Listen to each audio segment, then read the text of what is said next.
Hello बच्चों, आज हम लोग पढ़ेंगे how to balance a chemical reaction. क्योंकि केमिस्ट्री में ये बहुत डिफिकल्ट काम होता है। बहुत सारे स्टूडेंट गिव अप कर देते कि सर ये रिएक्शन अब मुझसे बैलेंस ही नहीं हो रही है। तो रिएक्शन को बैलेंस कैसे करते हैं, उसके ऊपर कोई दूसरी मेथड यूज़ कर सकते हैं क्या, इसके बारे में हम लोग आज सोचेंगे। इनफैक्ट एक बहुत ही मज़ेदार मेथड मैं आप लोगों को दूंगा जिससे आप लोग रिएक्शन को बैलेंस कर सकते हैं। देखते हैं कैसे। अगर हम लोग बैलेंसिंग के बारे में सोचते हैं पहले, तो that is balancing of reaction. जैसे मान लीजिए कि मेरे पास एक रिएक्शन है। सपोज करिए कि मैं आयरन को ऑक्सीजन के साथ कंबाइन करता हूँ और मुझे अगर ये कंपाउंड मिलता है तो ये जो रिएक्शन है, इस रिएक्शन को अब आप लोग देख सकते हैं कि ये रिएक्शन बैलेंस फॉर्म में है। बराबर है। कैसे बैलेंस फॉर्म में है? मतलब क्या, रिएक्शन को बैलेंस करने का मतलब क्या, law of mass, law of conservation of mass, ये भी फॉलो होना चाहिए।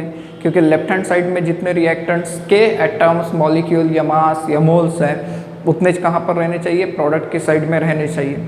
देखिए इस साइड में कितने आयरन के एटम्स आपको दिख रहे हैं, 4। इस साइड में कितना, ट्वाइस इंटू 2 दैट इज 4। तो आयरन बैलेंस है। ऑक्सीजन देखो 3 multiplied by 2 6 atoms are there, यहाँ पर 2 इंटू 3 ये हो गया 6 ऑक्सीजन एटम। मतलब सर ये जो रिएक्शन है, ये रिएक्शन क्या हो गई, बैलेंस। सपोज करिए कि मैं आपके सामने ये वाली रिएक्शन रखता हूँ, जैसे कि फॉस्फोरस ऑक्सीजन के साथ कंबाइन होकर अगर आपको देता है P4O10, तो आप लोग सोचिए क्या ये रिएक्शन बैलेंस है क्या ये रिएक्शन बैलेंस? नहीं है। क्यों? यहाँ पर फॉस्फोरस कितना दिख रहा है, 4। ऑक्सीजन देखिए राइट हैंड साइड में ये जो कंपाउंड है जिसका नाम टेट्रा फॉस्फोरस डेकऑक्साइड होता है, तो इसमें टोटल ऑक्सीजन कितने दिख रहे हैं, 10। लेकिन यहाँ पर दिख रहा है कि ऑक्सीजन नहीं, यहाँ पर कितने दिख रहे हैं ऑक्सीजन के एटम, ओनली 2। तो इससे हम लोग कितने से मल्टीप्लाई कर देंगे, 5 से। ये रिएक्शन अब बैलेंस हो गई। बराबर है। चलो दूसरा एग्जाम्पल लेते हैं, क्या रिएक्शन को कैसे बैलेंस करें। सपोज करिए कि हमें कहता है कि कंबशन ऑफ प्रोपेन है, तो इसकी रिएक्शन को कैसे बैलेंस करें। देखिए पहले तो हमें रिएक्शन बनाते आना चाहिए। क्या कहता है हमें, प्रोपेन का कंबशन। अब प्रोपेन मतलब क्या होता है, तो सर C3H8, ये कंपाउंड को हम लोग क्या कहते हैं, प्रोपेन। एंड इसका कंबशन मतलब ऑक्सीजन के साथ इसकी रिएक्शन होगी। जब इसकी रिएक्शन ऑक्सीजन के साथ होती है तो हमें प्रोडक्ट मिलता है कार्बन डाइऑक्साइड एंड हमें प्रोडक्ट मिलता है वाटर। चलो गैसीय स्टेट में ही मान लो। तो ड्यूरिंग दैट केस ये रिएक्टेंट्स हो गए और ये क्या हो गए, प्रोडक्ट्स हो गए। अब रिएक्शन को अगर बैलेंस करना है तो आप लोगों को सर्टन स्टेप्स अप्लाई करना है, एक एक एलिमेंट को बैलेंस करना है। जैसे मान लीजिए कि यहाँ पर मैं स्टेप 1 अप्लाई करता हूँ और आपको कहता हूँ कि बैलेंस कार्बन एटम। पहले स्टेप में हम लोग किसे बैलेंस करके देखते हैं, बैलेंस द कार्बन एटम्स। मतलब ये कि sir left hand side and right hand side, इन दोनों में कार्बन एटम्स कैसे दिखने चाहिए, तो सेम दिखने चाहिए। तो अब ऐसा करते समय देखिए लेफ्ट हैंड साइड में कार्बन कितने हैं, 3। राइट हैंड साइड में कितने हैं, 1 है। मतलब सर इसे 3 से मल्टीप्लाई करना पड़ेगा। तो जब इसे 3 से मल्टीप्लाई करेंगे तो ऐसे केस में ये इक्वेशन इस फॉर्म में नहीं आएगा क्या। आप लोग सोचिए, यहाँ पर कार्बन डाइऑक्साइड कितना हो जाएगा, 3 टाइम्स हो जाएगा। एंड अभी हमारे पास कार्बन बैलेंस हो गए। देखिए 3 कार्बन राइट में है, 3 कार्बन कहाँ पर है, लेफ्ट में है। सेकेंड वाली स्टेप में अब आप एक काम करिए, हाइड्रोजन को बैलेंस करिए, बैलेंस हाइड्रोजन एटम्स। अगर आप लोग देखें तो लेफ्ट हैंड साइड में कितने हाइड्रोजन है, 8। एंड राइट हैंड साइड में कितने दिख रहे हैं, 2। सर इससे हमें 4 से मल्टीप्लाई करना पड़ेगा, इससे करना पड़ेगा, ठीक है कर लीजिए। तो सेकेंड स्टेप में क्या हो जाएगा, C3H8, ये जो रिएक्शन है इसमें आपने कार्बन को बैलेंस कर दिया, ये हो गया था थ्राइस CO2 और अब ये हो जाएगा 4H2O। राइट। अब आपके पास एक ही एलिमेंट बचा है बैलेंस करने के लिए और वो क्या है, ऑक्सीजन। तो ऑब्वियसली स्टेप नंबर 3 में आप लोग क्या करते जाएंगे कि बैलेंस ऑक्सीजन, इसका बैलेंसिंग करिए, बैलेंस ऑक्सीजन एटम्स। तो ऑक्सीजन एटम्स को काउंट करिए, राइट में कितने दिख रहे हैं, ये 3 × 2, यहाँ पर कितने हो गए, 6। एंड यहाँ पर कितने हैं, 4। सर टोटल कितने आइटम्स हो गए 10, यहाँ पर कितने हैं सर तो ओनली 2, तो 2 and 10 का कॉमन फैक्टर कितना आएगा 5 आएगा। तो इसका मतलब ये कि इसे हमें 5 से मल्टीप्लाई करना पड़ेगा। तो अब जाके यहाँ पर आप लोग लिख सकते हैं 5O2 एंड ये हो गई reaction that is thrice of CO2 and 4 moles of H2O। अब इतना होने के बाद आप लोग चेक करना है आप लोगों को कि ये रिएक्शन सेम में पूरी तरीके से बैलेंस है या नहीं है। देखिए कार्बन 3, हाइड्रोजन 8, ऑक्सीजन 10 मीन्स अब आप लोग कह सकते हैं कि ये रिएक्शन क्या हो गई, बैलेंस हो गई। अब देखिए बैलेंसिंग के ऊपर कुछ क्वेश्चंस मैंने रखे हैं। एक क्वेश्चन हमारे पास ये है कि right the balance chemical equation for the reaction between iron and chlorine to form ferric chloride. ऐसी रिएक्शन को बैलेंस करके दिखाइए जिसमें आयरन एंड क्लोरीन आपस में रिएक्ट होकर क्या बना रहा है, फेरिक क्लोराइड। तो पहले तो आपको पता होना चाहिए कि आयरन ये होता है, क्लोरीन ये होता है एंड फेरिक क्लोराइड क्या होता है, तो FeCl3 होता है। अब इसे बैलेंस कराना है, तो इसे बैलेंस कराते समय जरा सोचिए सर क्लोरीन एक डायएटॉमिक मॉलिक्यूल है, तो इसके 3 एटम मिलना तो पॉसिबल नहीं है। इसे 3 मॉलिक्यूल का क्या करना पड़ेगा, आधा करना पड़ेगा, 3 मॉलिक्यूल का आधा करना पड़ेगा। तो उससे अच्छा है कि हम लोग इसे डबल से मल्टीप्लाई करके देखते हैं। जरा सोचिए अगर मैंने इसे ऐसे लिखा, इसे 2 से मल्टीप्लाई कर दिया तो अब क्लोरीन कितने हो गए 6, तो सर क्लोरीन 6 मतलब इतने हो गए एंड ऑब्वियसली आयरन अब कितना हो गया ट्वाइस। अब इस रिएक्शन को चेक करिए, ये रिएक्शन क्या हो जाएगी, बैलेंस हो जाएगी।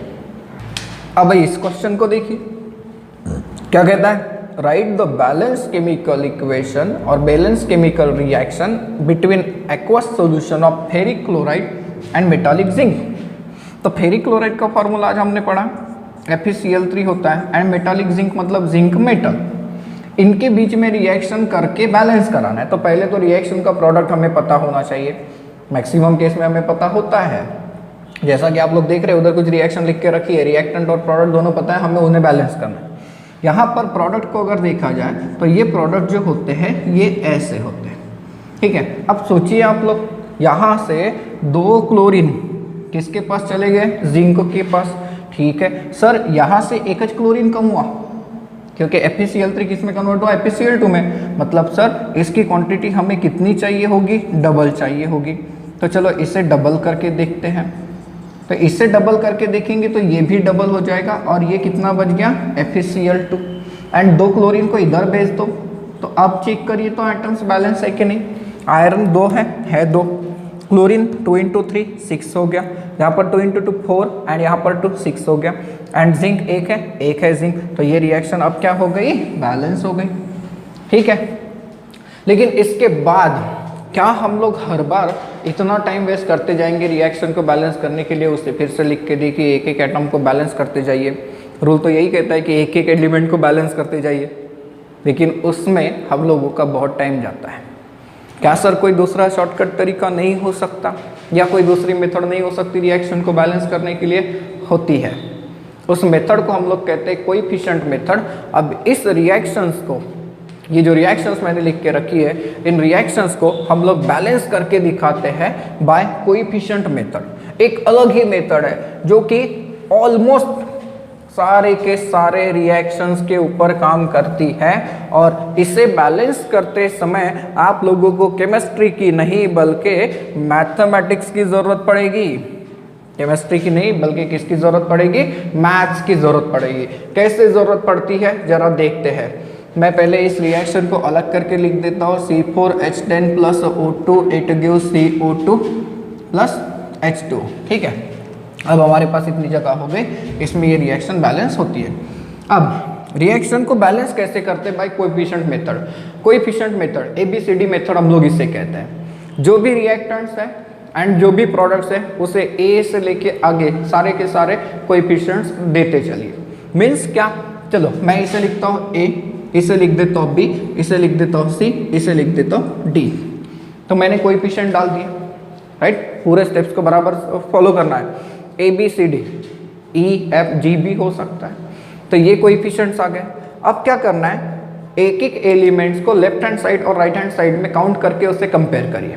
कैसे, देखिए जैसे यहाँ पर हम लोग नाइट्रोजन की अगर बात करें तो नाइट्रोजन लेफ्ट हैंड साइड में कितना है, इसका कोएफिशिएंट कितना है, A है, तो A है, ठीक है। राइट हैंड साइड में कितना है, तो C, मतलब nitrogen A is equal to क्या हो गया, C हो गया। लेफ्ट हैंड साइड में A है, राइट हैंड साइड में कितना हो गया, C हो गया। अब हाइड्रोजन को देखिए, इसके बाजू में हाइड्रोजन है, हाइड्रोजन के कितने एटम्स है, 3, और इसका कोएफिशिएंट क्या है, A, तो ये हो गया 3 times of A, thrice A, ठीक है। लेफ्ट हैंड साइड में और कई हाइड्रोजन है क्या, नहीं है। राइट हैंड साइड में है कितना, D मल्टीप्लाइड बाय व्हाट, 2, मतलब thrice A is equal to क्या हो गया, twice of D, right. Thrice A is equal to क्या हो गया, ट्वाइस ऑफ D। अब आपके पास क्या बच गया, ऑक्सीजन है सर, ठीक है। ऑक्सीजन को देखो, इसका कोएफिशिएंट है B, लेकिन कितने एटम्स है, 2, तो ट्वाइस B आपके पास लेफ्ट हैंड साइड में है। राइट हैंड साइड में कितना है, तो सर यहाँ पर है C, ठीक है, प्लस यहाँ पर कितना है D, तो ऑक्सीजन कितना हो गया, twice B plus C plus D, twice B is equal to C plus D। देखो हम लोगों ने इसे कोएफिशिएंट दिया और काउंट करके देखा लेफ्ट हैंड साइड और राइट हैंड साइड कितना कितना एटम्स है। अब आगे क्या करना है, आगे हम लोग एक छोटा सा काम करते हैं, जो भी कोएफिशिएंट ज़्यादा बार दिखता है, कई बार ऐसा होता है कि सेम टाइम दिखता है, तो जो भी कोएफिशिएंट आपको ज़्यादा बार दिखता है या बहुत सारे स्टेप्स में दिखता है, तो उसे 1 मान लीजिए, उसे क्या मान लीजिए, 1। यहाँ पे देखो A 2 बार है, C 2 बार है, B 1 बार है, D 2 बार है। मैं यहाँ पर A इज इक्वल टू 1 कर देता हूँ, किसी भी कोएफिशिएंट को 1 कर दे, किसी को भी 1 कर दो, फर्क नहीं पड़ेगा, रिएक्शन बैलेंस होते चली जाएगी। तो sir A is equal to 1 करने का फायदा क्या, A इज इक्वल टू 1 कर दिया तो C इज इक्वल टू क्या हो जाएगा, 1 हो जाएगा, C is also equal to क्या हो जाएगा, 1 हो जाएगा। तो अब ये इक्वेशन क्या हो जाएगा, 3 into 1 that is 3 is equal to twice of D, तो D इज इक्वल टू क्या हो गया, 3/2। देखिए आपके पास A आ गया, C आ गया, D भी आ गया। अब B निकालना बाकी है, तो twice B is equal to C कितना है, 1 है, एंड D कितना है, 3/2 है 3/2। तो ये अगर हम लोग देखें तो ये कितना हो रहा है, 5/2 हो रहा है। तो B इज इक्वल टू कितना हो जाएगा, तो ये यहाँ पर आ जाएगा, तो ये हो जाएगा 5/4 हो जाएगा, यहाँ पर आ गया तो B इज इक्वल टू क्या हो जाएगा, 5/4 हो जाएगा। अब सारे के सारे कोएफिशिएंट्स आगे सारे के सारे कोएफिशिएंट्स आ गए, तो सारे के सारे कोएफिशिएंट आ गए, तो इनके वैल्यूज के साथ रिएक्शन को लिख के देखिए। तो A कितना है, 1 है, तो NH3 1 लिखा। B कितना आ गया, 5/4 आ गया, ठीक है, 5/4 ऑफ O2 हो गया। एंड देन C कितना आया, तो 1 आया, तो NO लिखा। एंड D कितना आया, तो 3/2 आया, तो ये हो गया 3/2 H2O। अब देखिए ये जो रिएक्शन है, ये रिएक्शन हमें क्या दिख रही है, फ्रैक्शन में दिख रही है, हमें फ्रैक्शन में नहीं दिख रहा है, नहीं देखना है। जो भी बड़ा फ्रैक्शन दिख रहा है आपको डिनोमिनेटर में, उसे हमें कम करना है, तो रिएक्शन को उससे मल्टीप्लाई कर देते हैं। इसे हम लोग 4 से मल्टीप्लाई कर देते हैं। देखो मल्टीप्लाई बाय 4, 4 से मल्टीप्लाई करिए, कितना हो जाएगा, 4NH3 हो जाएगा। यहाँ पे 4 रखिए तो 4 ये कैंसिल हो जाएगा, ये कितना बच जाएगा, 5O2। फिर ये कितना हो जाएगा, 4NO। इसे 4 से मल्टीप्लाई करें तो यहाँ से 2 गया, यहाँ पे 2 बचेगा। देखिए 4 से मल्टीप्लाई करेंगे तो ये 2 इंटू 3 का 6 हो गया, तो 6H2O।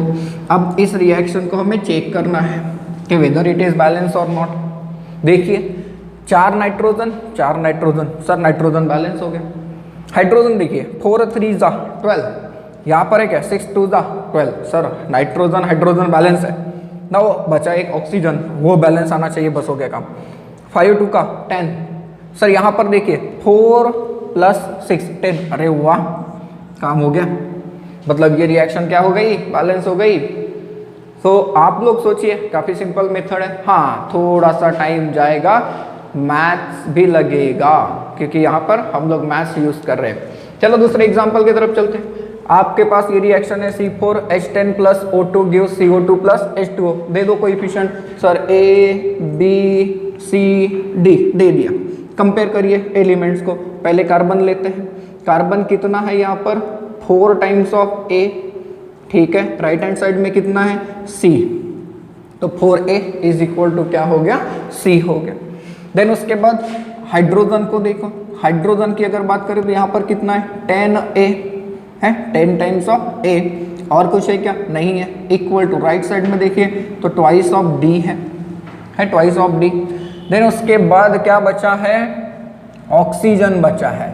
अब ऑक्सीजन को देखिए तो ट्वाइस ऑफ B है यहाँ पर, एंड इस साइड में देखिए तो सर ट्वाइस ऑफ C है प्लस D है ना। ये है रिएक्शन में कोएफिशिएंट्स, राइट। अब इसमें से किसी एक को 1 कर लीजिए। सपोज करिए कि मैं A इक्वल टू 1 कर देता हूँ, तो A इक्वल टू अगर आप लोग 1 करते हैं तो इसका मतलब C इक्वल टू क्या हो जाएगा 4 हो जाएगा। A और C मिल गया। अब इसे देखिए सर 10 इंटू 1 ये क्या हो गया 10 इक्वल टू 2D, तो D is equal to 10/2 that is 5 होगा कि नहीं होगा। D इज इक्वल टू कितना आ गया 5 आ गया। देन उसके बाद B बचा है, तो twice B is equal to twice C, तो C क्या है 4 है, तो ट्वाइस ऑफ 4 मतलब 8 हो गया। एंड D कितना है 5 है, तो twice B is equal to 13, तो B इज इक्वल टू क्या हो गया 13/2 हो गया 13/2। अब सबके कोएफिशिएंट्स आ गए, ABCD आ गया, चेक कर दीजिए, पुट कर दीजिए। A की वैल्यू कितनी 1 रख लीजिए 1, C4H10 प्लस B कितना आया 13/2 आया, ठीक है। 13/2 ऑफ O2 कर देते हैं। C कितना आया तो सर 4 आया, तो 4CO2 कर देता हूँ। एंड D कितना आया 5 आया, तो ये हो गया 5 टाइम्स ऑफ H2O हो गया। अब हमें इससे हटाना है, फ्रैक्शन में कितने से मल्टीप्लाई करोगे 2 से, कर दीजिए मल्टीप्लाई बाय 2। तो मल्टीप्लाई बाय 2 करेंगे तो क्या हो जाएगा, तो मल्टीप्लाई बाय 2 अगर कर देते हो तो in that case you will observe कि ये हो जाएगा twice of C4H10 plus 13 of O2 होगा ऐसे। यहाँ पर क्या हो जाएगा 2 से मल्टीप्लाई करिए तो ये हो जाएगा 8 ऑफ CO2 एंड ये हो जाएगा 10 ऑफ H2O। चेक करिए तो कार्बन कितने हैं 2 4 का 8, ठीक है। 8 कार्बन बैलेंस हो गए, कार्बन बैलेंस। हाइड्रोजन देखिए 10 2 का 20 है क्या, 10 2 का 20, सर हाइड्रोजन भी बैलेंस हो गया। देन उसके बाद ऑक्सीजन 13 2 का 26 है क्या, देख लीजिए 8 2 का 16 एंड प्लस 10, सर हो गया। मतलब ये रिएक्शन भी बैलेंस हो गई, हुई कि नहीं हुई रिएक्शन बैलेंस, सोचिए जरा, मजा आ रहा है। एकदम सिंपल तरीके से हम लोग इस रिएक्शंस को बैलेंस करते जाते हैं। चलिए और भी एग्जाम्पल है हमारे पास, उसे भी लिख लेते हैं और बैलेंस करते हैं। इस रिएक्शन को बैलेंस करते हैं जिसमें कहा है कि NH3 क्लोरीन के साथ कंबाइन होके दे रहा है, N2 दे रहा है एंड NH4Cl दे रहा है। तो अब फटाफट कोएफिशिएंट दीजिए तो सर ABCD ये लीजिए ABCD हो गया। नाइट्रोजन को कंपेयर करिए लेफ्ट एंड राइट के साथ, तो यहाँ पर A है, उस साइड में देखिए ट्वाइस C प्लस D है नाइट्रोजन का coefficient twice C plus D है, ठीक है।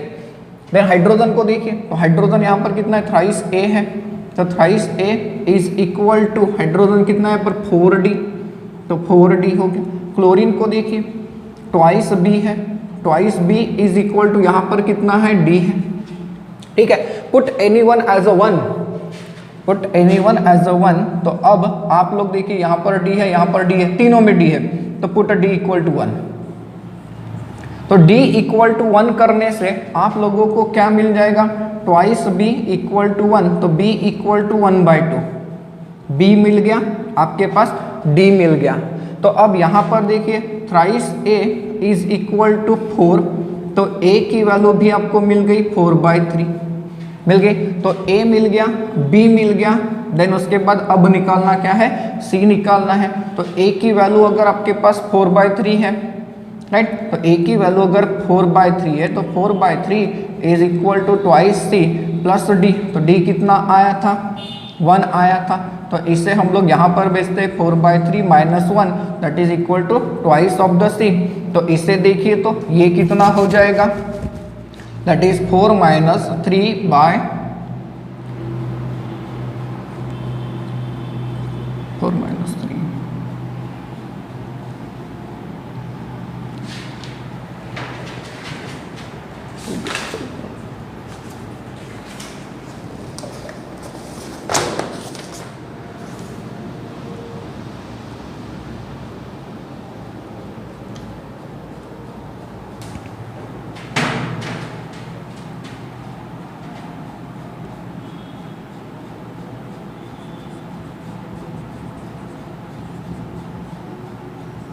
आएगा ऐसे, ठीक है। अब इनकी वैल्यूज आपके पास आ गई, ए बी सी डी सब आ गया, पुट करके देखिए। ए कितना है आपके पास 4/3, रखिए 4/3 NH3, राइट। देन बी कितना आया 1/2 आया, तो 1/2 Cl2, ठीक है। देन उसके बाद सी कितना आया 1/6, तो 1/6 N2 देखिए, प्लस डी कितना आया, आपने डी लिया था 1, तो NH4Cl। अब इनके कोएफिशिएंट्स को हमें क्या करके देना है, राउंड अप करना है, मतलब फ्रैक्शन हटाना है। तो यहाँ पर सबसे बड़ा फ्रैक्शन क्या दिख रहा है 6, मल्टीप्लाइड बाय 6 कर ले। चलो इसे मल्टीप्लाई बाय 6 कर देते हैं, मल्टीप्लाई बाय 6, तो 6 से मल्टीप्लाई करेंगे तो ये कितना हो जाएगा, यहाँ पर क्या बच जाएगा 2, 2 4, 2 4 का 8, तो 8 ऑफ NH3 आ जाएगा, ठीक है। देन इसे 6 से मल्टीप्लाई करेंगे तो 6 मल्टीप्लाइड बाय हाफ, ये कितना हो जाएगा 3 थ्राइस Cl2 हो जाएगा। देन इसे 6 से मल्टीप्लाई करेंगे तो ये 6 कैंसिल, यहाँ पर क्या बचेगा N2, एंड इसे 6 से मल्टीप्लाई करिए, ये क्या हो जाएगा NH4Cl। आप लोग जरा सोचिए, तो आप लोग जरा सोचिए कि क्या ये रिएक्शन आपको बैलेंस दिख रही है। एटम्स को काउंट करिए तो नाइट्रोजन लेफ्ट हैंड साइड में कितना दिख रहा है 8 दिख रहा है, राइट हैंड साइड में 8 है कि नहीं है, 8 है कि नहीं है, जरा चेक कर लीजिए।